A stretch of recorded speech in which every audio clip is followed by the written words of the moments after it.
morning, everybody. Now you are watching English by Chandan Yadav, and I am Chandan Yadav. If you want to take advantage of English grammar, you have to watch every video in a sequence manner. Let's start our today's lesson, and today's class is about modal verb. It is a part of modal verb 9 and may plus other verb. I taught you some modal verb like may and can also. In the last video, I taught you the difference between can and may modal verb. But today we will discuss about some other uses of may plus other verb. Let's start our today's topic. इससे पहले हमने क्या पढ़ा था? अगर आपने मेरे channel को अभी तक सब्सक्राइब नहीं किया है तो ज़रूर कर लीजिए। अभी तक हम लोगों ने मॉडल चैप्टर पढ़ा है और मॉडल चैप्टर की बहुत सारी वीडियोज़ आ चुकी हैं। आई थिंक अभी आज का ये क्लास 9 है। इससे पहले मैंने आपको 8 जो वीडियोज़ में मॉडल वर्ब को पढ़ा चुका हूँ।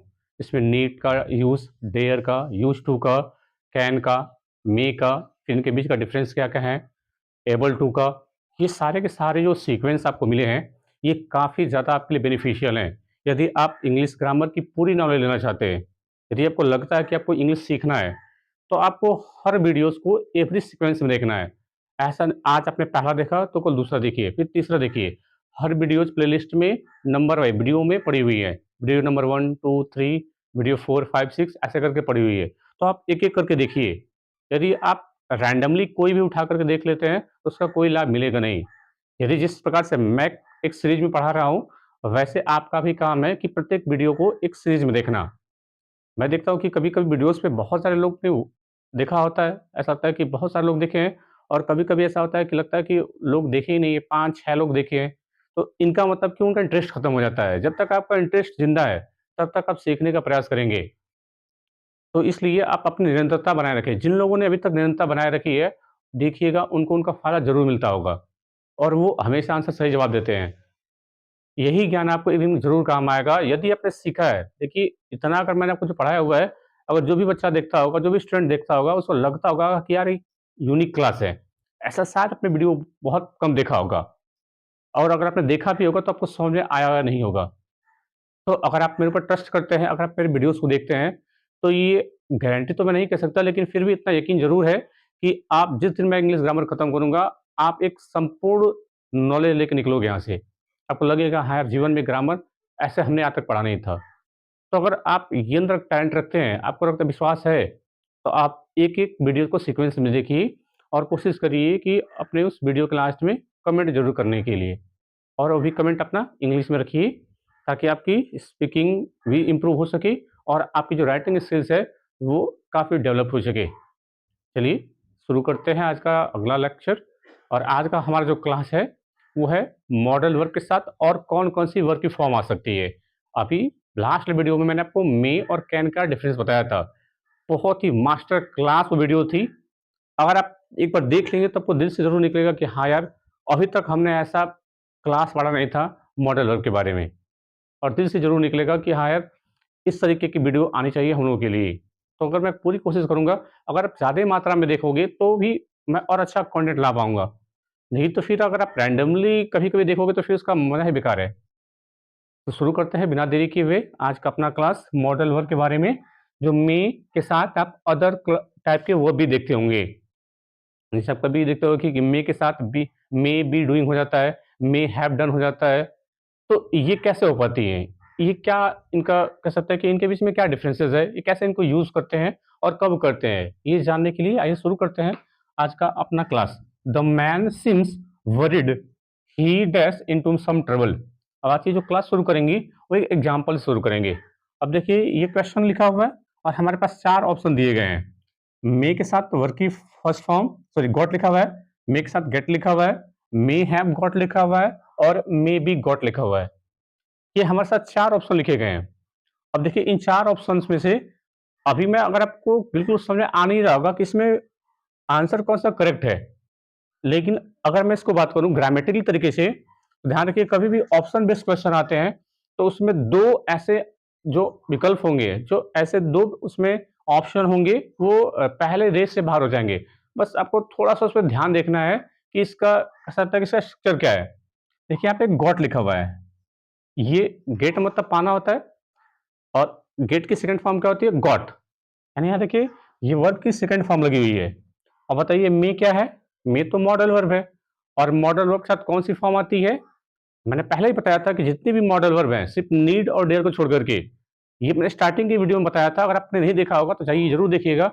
मे के साथ केवल और केवल वर्ब की फर्स्ट फॉर्म आती है, बेस फॉर्म आती है, लेकिन नीड और डेयर को छोड़ करके। तो यहाँ पे मे मॉडल वर्ब है तो इसके साथ सेकंड फॉर्म तो आ नहीं पाएगी, ये गॉट सेकंड फॉर्म है, तो ये वाला ऑप्शन पहले ही रेस से बाहर हो गया। एक और देखिए, और भी कोई है क्या। अब यहाँ पे देखेंगे तो देखिए यहाँ पे मे के साथ गेट पहली फॉर्म सही है, मॉडल के साथ वर्ब की पहली फॉर्म यहाँ तो बिल्कुल सही है, यहाँ पे कोई गलती नहीं है। यहाँ देखिए मे हैव गॉट लिखा हुआ है, मे के साथ तो यहाँ पे प्रेजेंट परफेक्ट फॉर्म लिखी हुई है और थर्ड फॉर्म भी लिखी हुई है, तो यहाँ तो बिल्कुल सही है। यहाँ पे देखिए मे के साथ बी लिखा हुआ है और गॉट लिखा हुआ है। अब यहाँ पे देखिए बी की form plus third form, get got got, ये वर्ब की थर्ड फॉर्म है। ध्यान रखिएगा गेट की पैसिव वॉइस बनती भी नहीं है, गेट जो वर्ब है इसकी वॉइस नहीं बनती है, और जब वॉइस नहीं बनती है तो यहाँ पे पैसिव वॉइस कैसे बन सकता है, बी की फॉर्म प्लस वर्ब की थर्ड फॉर्म, ये सेंस है पैसिव का, और गॉट गेट वर्ब की पैसिव वॉइस नहीं होती है, इसलिए ये वाला ऑप्शन भी यहाँ रेस से बाहर हो जाएगा। अब हमारे पास कितने ऑप्शन बच गए, हमारे पास दो ऑप्शन बच गए, सेकंड वाला और थर्ड वाला, यानी मे के साथ पहली फॉर्म और यहाँ पे मे के साथ प्रेजेंट परफेक्ट टेंस, ये बचा हुआ है। अब इनको समझने के लिए इन दोनों में से कौन सा आंसर करेक्ट हो पाएगा, आइए यहाँ पे मैंने कुछ लिखा हुआ है, देखिए पहला मे के साथ डू, मे के साथ, अब यहाँ पे डू के साथ कोई भी वर्ब लिख सकते हो, मैंने डू का ऑप्शन लिया हुआ है कि डू वर्ब से ही मैं आपको एग्जांपल दिखाऊंगा, यहाँ पे कोई भी वर्ब हो सकती है। तो मे के साथ जब कोई वर्ब की पहली फॉर्म आ जाए तो वो कैसा सेंस हो जाता है, वो इंडेफिनिट की स्टेट हो जाती है। वर्ब की दो स्टेट होती है, याद रखिएगा, वर्ब की दो स्टेट होती है, एक स्टेट वो जिसमें काम कंप्लीट हो जाता है, एक स्टेट वो जिसमें कोई एक काम शुरू हुआ और वो फिर एंड भी हो गया, ये पहली स्टेट है। और वर्ब की एक दूसरी स्टेट है कि एक एक्शन जो स्टार्ट हो और अभी वो चल रहा है, एक एक्शन जो स्टार्ट हो और अभी वो चल रहा है, ये वर्ब की कह सकते हैं ये कॉन्टिन्यूस स्टेट है। तो हमारे पास वर्ब की दो स्टेट बेसिकली होती हैं। तो यहाँ पे जो वर्ब की पहली स्टेट है ना, जो वर्ब की पहली स्टेट है, अगर मैं बोलूँ उसको, तो वो स्टेट होती है कि एक एक्शन स्टार्ट हुआ और खत्म हो गया हो, तो वो पहली स्टेट हो गई। और दूसरी एक वर्ब स्टार्ट है, एक एक्शन स्टार्ट है और कॉन्टिन्यूस चल रही है। लेकिन यहाँ पे देखिए क्या लिखा हुआ है, मे के साथ वर्ब की पहली फॉर्म लिखी गई है और स्टेट हो जाएगी इंडेफिनिट वाली। अब कोई स्टूडेंट को यह भी नहीं पता होगा कि ये इंडेफिनिट स्टेट क्या होती है। इंडेफिनिट स्टेट वो स्टेट होती है जो दिखाती है कि न ही वो एक्शन स्टार्ट हुआ था, नहीं वो एक्शन स्टार्ट हुआ था और नहीं खत्म हुआ था, और न ही वो स्टेट अभी कॉन्टिन्यूस चल रहा है। इंडेफिनिट स्टेट हमें ये दिखाता है कि ये एक्शन आगे हो सकता है। अगर मैं बोलूं कि ही मे गो देयर, वह वहां जा सकता है, ये मेरी इमेजिनेशन है फ्यूचर की, और फ्यूचर की जो इमेजिनेशन होंगी वो इंडेफिनिट स्टेट कहलाती हैं। तो ध्यान रखिए मे के साथ अगर हम वर्ब की बेस फॉर्म लगाते हैं तो वो स्टेट हो जाएगी इंडेफिनिट स्टेट।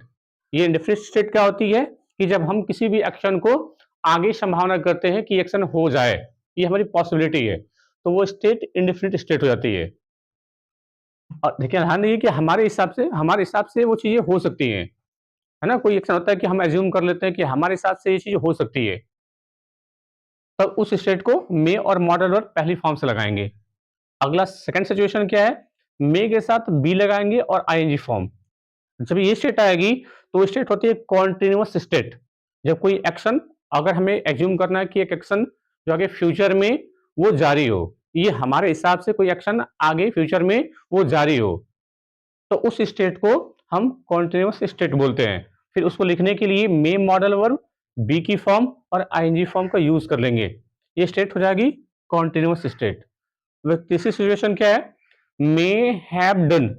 अब देखिए यहाँ पे हैज हैव लिखा हुआ है और वर्ब की थर्ड फॉर्म लिखी गई है, ये सेंस होता है परफेक्ट का, लेकिन इसके साथ मॉडल वर्ब भी लगी हुई है, तो ये सेंस हो जाएगा परफेक्ट का। और जब हम अपने हिसाब से कोई एक्शन एज्यूम करते हैं कि हमारे हिसाब से ये काम हो चुका है, ठीक है, अगर कोई काम खत्म हो जाता है उसको परफेक्ट बोलते हैं, तो यहाँ पे हम परफेक्ट भी लिख सकते हैं। लेकिन जब मे मॉडल लगाएंगे तो इसका क्या मतलब है कि एक्शन हमारे हिसाब से हो चुका होगा। हम जहाँ पे भी रहते हैं तो हमें अगर कि घर पे ऐसा कोई काम हो तो हमें ऐसा एज्यूम करते हैं, सोचते हैं कि घर पे अभी जो है क्रिकेट मैच खत्म हो चुका होगा, है यहाँ पे स्कूल में, और हम सेंस अपने घर की तरफ ले जा रहे हैं कि शायद मैच अभी तक खत्म हो चुका होगा। तो मे हैव और आगे वर्ब की थर्ड फॉर्म लगा दीजिए। तो ये सिचुएशन होती है परफेक्ट की। एक चौथी स्टेट क्या होती है, मे बी डन। मे के साथ बी की फॉर्म आएगी और डन आएगी। अब देखिए मे के साथ जब पहली फॉर्म आएगी तो स्टेट हो जाएगी इंडेफिनिट की, और इंडेफिनिट ध्यान रखिएगा ये फ्यूचर की सेंस होती है, लेकिन इसके साथ थर्ड फॉर्म भी लगी हुई है, यानी ये इंडेफिनिट है और ये पैसिव वॉइस में लिखा गया है। ध्यान रखिएगा, तो ये पैसिव वॉइस लिखा हुआ है। और यहाँ पे क्या लिखा हुआ है, मे हैव बीन डन। देखिए हैज हैव लिखा हुआ है और थर्ड फॉर्म लिखा हुआ है, हैज हैव लिखा हुआ है, थर्ड फॉर्म लिखा हुआ है, और यहाँ पे भी डन लिखा हुआ है, यानी ये परफेक्ट की सेंस हो जाएगी और ये पैसिव हो जाएगी। तो ये मे के साथ इतनी पॉसिबिलिटी बन जाती है, इनके साथ ये सिचुएशन आ सकती है। अब आइए देखते हैं कि इनको हम कैसे यूज कर सकते हैं। तो अभी हमने क्या देखा कि क्वेश्चन लिखा हुआ कि द मैन सिम्स वरिड, वो आदमी काफी वरिड दिखता है, चिंतित दिखता है। He dash into some trouble, वो परेशानी में हो सकता है। अब हमारे पास दो ऑप्शन बचे हुए हैं, लिखा हुआ है कि वो आदमी परेशानी में होगा। अब देखिए ये कारण है परेशानी होने का, ये कॉज है। सोचिए अगर एक कारण है कि वो परेशान है, तो क्या ये इसका रिजल्ट लिखा हुआ है क्या, वो दुखी है, वो ट्रबल है, वो परेशानी में है, तो उसका रिजल्ट ये मिला है कि नहीं मिला है। अगर वो परेशानी में होगा तो वो काफी चिंतित होगा, यानी इस कॉज का ये रिजल्ट लिखा हुआ है। और रिजल्ट हमें कब मिलता है, जब कोई एक्शन कंप्लीट हो जाता है। किसी भी का रिजल्ट हमें कब मिलता है, जब कोई एक्शन कंप्लीट हो जाए तो उसका हमें रिजल्ट मिलता है कि काम अच्छा हुआ कि नहीं हुआ है। और जब कोई काम कंप्लीट हो जाता है, उसको कंप्लीशन को शो करने के लिए प्रेजेंट परफेक्ट का हम यूज कर लेते हैं। और हमारे पास यहाँ पे वर्ब कितनी बची हुई है, एक मे गेट लिखा हुआ है और एक मे हैव गॉट लिखा हुआ है। हैज हैव को प्रेजेंट बोलते हैं और वर्ब की थर्ड फॉर्म को क्या बोलते हैं, परफेक्ट बोलते हैं। यानी थर्ड वाला ऑप्शन राइट हो जाएगा और सेकंड वाला ऑप्शन यहाँ से कट हो जाएगा। अब यहाँ पे देखिए चाहे तो आप पैसिव वॉइस से भर सकते हैं, लेकिन ध्यान रखिए यहाँ पे डूअर ही है। जो सब्जेक्ट है वो काम का डूअर है, और जब डूअर है तो वॉइस पैसिव आ भी नहीं सकती, तो इस हिसाब से पैसिव और सेंस नहीं आ पाएगा इसमें। पैसिव तब हम लगाते हैं जब यहाँ पे कोई कह सकते हैं कि यहाँ पे ऐसी वर्ब हो ट्रांजिटिव वर्ब हो। अब देखिए यहाँ पे हमें जब भरना होगा गॉट, तो ये इनट्रांजिटिव है क्योंकि आगे प्रीपोजिशन लगा हुआ है और इसका ऑब्जेक्ट हो जाएगा, यानी वर्ब यहाँ पे जो भी आएगी उसका ऑब्जेक्ट नहीं है। और पैसिव हमको बनाते हैं जब ऑब्जेक्ट को सब्जेक्ट बनाते हैं, लेकिन हमारे पास यहाँ पे कोई ऑब्जेक्ट है भी नहीं, और ये वाला ट्रबल लिखा हुआ है ये प्रीपोजिशन का ऑब्जेक्ट है। तो ये वर्ब हमारी इंट्रांजिटिव है और इंट्रांजिटिव वर्ब का पैसिव नहीं बनता है, इसलिए पैसिव वाला ऑप्शन यहाँ पे नहीं आ पाएगा।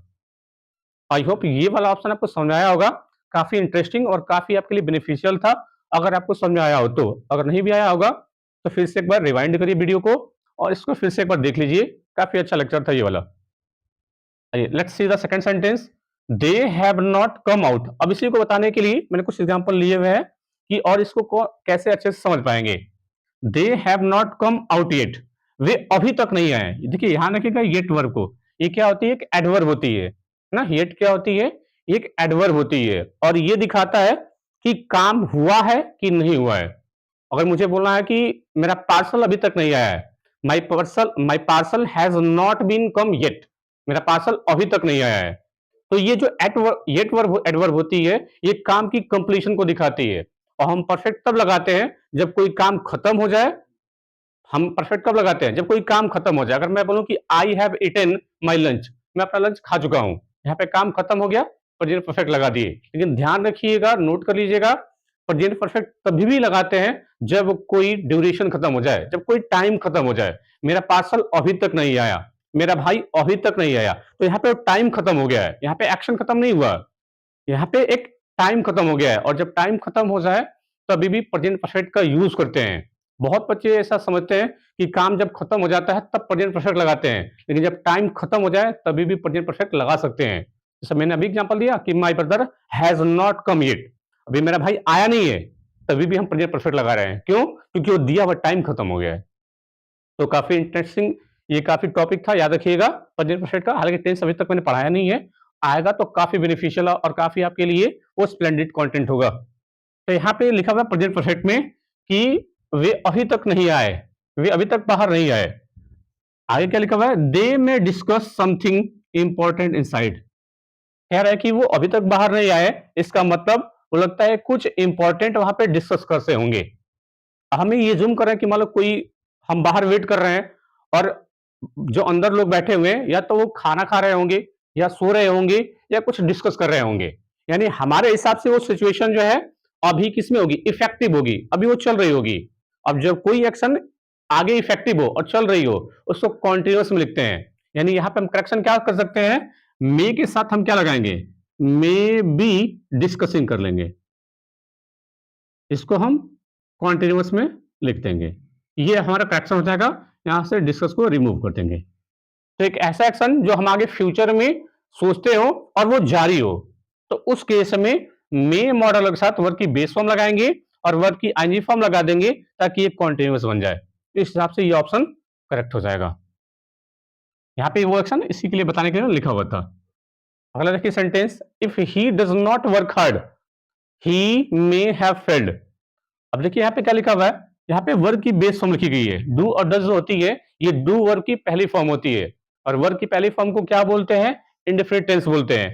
और अगर सेंटेंस वो कंडीशनल हो, सेंटेंस अगर कंडीशनल हो तो ध्यान रखिएगा ये फ्यूचर की इमेजिनेशन होती है। यदि वो वर्क हार्ड नहीं करेगा तो वो फेल हो जाएगा। तो यहाँ पे भी हमें फ्यूचर का सेंस रखना होगा। तो ध्यान रखिएगा यहाँ पे हालांकि मे के साथ हैव लिखा हुआ है और फेल्ड लिखा हुआ है, ये प्रेजेंट परफेक्ट लिखा हुआ है। तो स्ट्रक्चर क्या हो जाएगा कि यदि आपके पास कंडीशनल सेंटेंस हो तो यहाँ पे जो हमारी जो सब क्लॉज होगी, यदि वो प्रेजेंट में है तो अगली वाली जो वर्ब आएगी वो फ्यूचर इंडेफिनिट में होनी चाहिए। यानी मे के साथ हमें वर्ब की पहली फॉर्म लिखना है। तो यहां से हम यहाँ हटा देंगे, हैव फेल्ड को यहाँ पे हटा देंगे, क्या लिखेंगे, मे और वर्ब की बेस फॉर्म लिख देंगे, फेल हो जाएगी। ये हमारी ध्यान रखिएगा, ये हमारी एक इंडेफिनिट फॉर्म है। जिसे मैंने लिखा ना कि मे और डू की पहली फॉर्म जब आएगी तो वो इंडेफिनिट स्ट्रक्चर हो जाएगी। और इंडेफिनिट स्ट्रक्चर को तब लिखते हैं जब हमें आगे फ्यूचर की इमेजिनेशन को शो करना होता है। तो यहाँ पे वही काम कर देंगे कि यदि वो कठिन मेहनत नहीं करेगा तो वो फेल हो जाएगा। ये हमारी फ्यूचर की इमेजिनेशन है, इसलिए इसको हम इंडेफिनिट स्ट्रक्चर से ही दिखा सकते हैं। Let's see the another sentence, they may send to jail if they are found guilty. यदि वे दोषी पाए जाएंगे, यदि वे दोषी पाए जाएंगे तो उन्हें जेल भेजा जा सकता है। ये सेंटेंस का मीनिंग लिखा हुआ है। तो अब देखिए यहां पे तो लिखा हुआ कि वे जेल जा सकते हैं और यहां पे लिखा हुआ है कि यदि वो गिल्टी पाए गए, तो हम आगे फ्यूचर की इमेजिनेशन कर रहे हैं कि यदि वे गलती पाए गए, यदि वे गलती पाए गए, दोषी पाए गए तो उन्हें जेल भेजा जा सकता है। अब हम देखिए यहां पे लिखा हुआ है दे, तो दे क्या, हालांकि इन्हें जेल भेजा जाएगा, इन्हें जेल भेजा जाएगा। यानी यहाँ पे जो सब्जेक्ट लिखा हुआ है, आपने जो सब्जेक्ट लिखा हुआ है ये किसके लिए लिखा हुआ है, ये कौन जेल जाएंगे, यानी ये आदमी लोग जेल जाएंगे जो दोषी पाए जाएंगे। और अगर हम ऑब्जेक्ट को पहले रखते हैं, ऑब्जेक्ट को पहले रखते हैं तो वो सेंस हो जाता है पैसिव वॉइस का। देखिए जेल कौन जाएगा, ये लोग जाएंगे। यानी इस वर्ब का जो रिसीवर आपने सब्जेक्ट बना के लिखा है, और जब वर्ब के जो ऑब्जेक्ट होगा, जब हम उसको सब्जेक्ट बना लेते हैं तो सेंस आता है पैसिव वॉइस का। और सेंस अगर पैसिव वॉइस का है तो मे के साथ हम क्या फॉर्म लगाएंगे, पैसिव वर्ब का। यानी मे के साथ क्या लगाएंगे, मे बी, और आगे वर्ब की थर्ड फॉर्म लगा देंगे, पैसिव वॉइस का सेंस हो जाएगा। यहाँ पे मे बी करेंगे और वर्ब की ये थर्ड फॉर्म भी है, सेंट सेकेंड फॉर्म भी है, सॉरी सेंट ये थर्ड फॉर्म भी है। तो हम यहाँ पे लिख देंगे मे बी सेंट, उन्हें जेल भेजा जा सकता है। अब ये सेंस हो जाएगा पैसिव वॉइस का। तो यहाँ पे हमने क्या देखा कि मे के साथ बी आएगी और जब थर्ड फॉर्म लगाएंगी तो वो इंडेफिनिट हो जाएगा, यानी सेंस हो जाएगा पैसिव वॉइस का। Let's see the last sentence of today, Aman's bag is lying here. Aman का बैग पड़ा हुआ है यहाँ पे। He may forget it in a hurry. लिखा हुआ है कि अमन का बैग यहां पड़ा हुआ है और शायद वो उसे जल्दबाजी में भूल गया होगा। अगर कोई सामान अगर वो छोड़ा होगा तो सिचुएशन दो हो सकते हैं, कोई वहां पे सामान पड़ा हुआ है तो केस दो हो सकते हैं। एक केस कि वो जानबूझ के सामान छोड़ा होगा, या दूसरा केस वो भूल गया होगा। यही दो केस हो सकते हैं। लेकिन यहाँ पे देखिए क्या लिखा हुआ है, लिखा हुआ है कि वो जल्दबाजी में भूल गया था, वो जल्दबाजी में भूल गया था। यानी यहाँ पे हमें जो है इसका रिजल्ट मिल गया है ना, यहाँ पे हमें इसका रिजल्ट मिल गया है कि वो जल्दबाजी में भूल गया था। और जब एक एक्शन इसका जब हमें रिजल्ट मिल जाए, सॉरी जब एक एक्शन जब वो कंप्लीट हो चुका हो, यानी वो यहाँ पे वो चला गया है और जल्दबाजी में चला गया है और उसका हमें रिजल्ट मिल रहा है, तो वो एक्शन किस में लिखेंगे, प्रेजेंट परफेक्ट में लिखेंगे, यानी मे हैव फॉरगेट हो जाएगा। यहाँ पे फॉरगेट फॉरगेट कर लेंगे। है लिखा था ना कि मे हैव डन, ये परफेक्ट सेंस को दिखाता है। तो देखिए क्या लिखा हुआ है, वह जल्दबाजी में भूल गया था, यानी ये काम भूलने वाला हो चुका है, भूलने वाला काम हो चुका है, और हम ऐसे इमेजिनेशन कर रहे हैं कि वो जो है जल्दबाजी में भूल गया होगा। तो मे मॉडल वर्ब और काम की कंप्लीशन हो रही है, तो हैव और प्लस वर्ब की थर्ड फॉर्म कर लेंगे, इस हिसाब से हमारा ये आंसर करेक्ट हो जाएगा। आई होप आपको ये पूरा आज का क्लास काफी अच्छा लगा होगा कि मे के साथ कौन कौन सी अदर वर्ब आ सकती हैं। ये वर्ब की अलग अलग टाइप हैं और ऐसे इनको हम यूज कर लेते हैं। आज के लिए जो आपका होमवर्क है वो ये रहा, ध्यान रखिएगा ये 2 क्वेश्चन मैंने आपको दिए करने के लिए, और अगली वीडियो में मैं दोनों इस क्वेश्चन को बोर्ड पे सॉल्व करके बताऊंगा कि यहाँ पे करेक्शन क्या हो सकता है और क्यों होगा। आपके जवाब आप ही अपने हिसाब से दे सकते हैं, और अगर आपको ये सेशन अच्छा लगा हो तो जरूर अपने दोस्तों को शेयर करिए और कमेंट बॉक्स में जरूर लिखिए कि आपको कैसा लगा। आज के लिए इतना ही, थैंक्स फॉर वॉचिंग।